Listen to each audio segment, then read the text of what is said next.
The National Coastwatch Institution in St Ives occupies a commanding position looking out across the whole of St Ives Bay. It's one of 50 stations nationally, 13 in Cornwall. St Ives station manager Helen Simpson says the organisation plays a pivotal role in coastal and sea safety. We serve anybody that's on the water basically, so I mean obviously the leisure people, so paddleboarders, kayakers, they're very important to us. The local fishermen are very important to us, and the commercial boats that are taking people out for trips are important to us. So anybody that's using the water, anybody that's walking along the coastal path, we maintain a visual watch on them, and what we're doing is we're watching, we are recording, we log every boat movement that's on the water, and we've got a record of what is happening. Should an incident arise, then we are answerable to Falmouth Coast Guard, and they will instigate the necessary rescue vessels. Could it be a helicopter or it might be the lifeboat? They will coordinate the rescue, but we will have instigated it.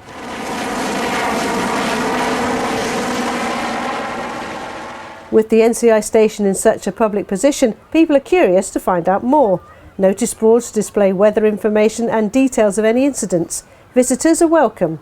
Two particularly important visitors this summer were the Mayor of St Ives and the local MP, who were shown around the station lookout by some of the team. Well, that had been a couple of hours.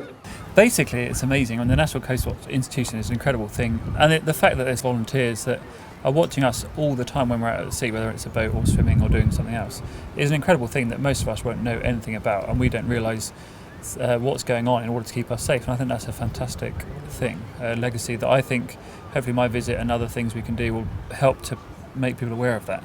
The challenge is obviously volunteers and raising money to run it, and hopefully I can help with that. Well, I think we've got to do everything we can to raise the awareness of the NCI here in St Ives, and we've got to do whatever we can to work with them to help them increase their income and to promote the volunteers that they need. The Town Council does have a grants process, so they're quite within their rights to apply for an application and submit their request for a grant like any other organisation within the town. Worthwhile cause, we've really got to do what we can to support them. There are 45 volunteers at St Ives at present who work at least one shift of 4 hours a week in this 365-day operation. Helen Simpson says new volunteers are always needed and all ages are welcome.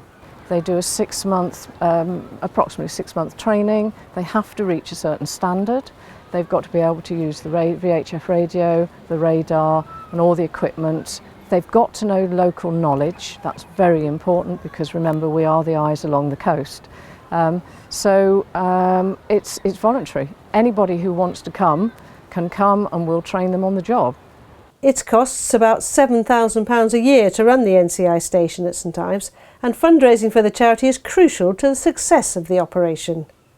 We all buy our own uniform, but the general maintenance of the building, I've got to find sufficient funds to keep that running. So we're always looking for help.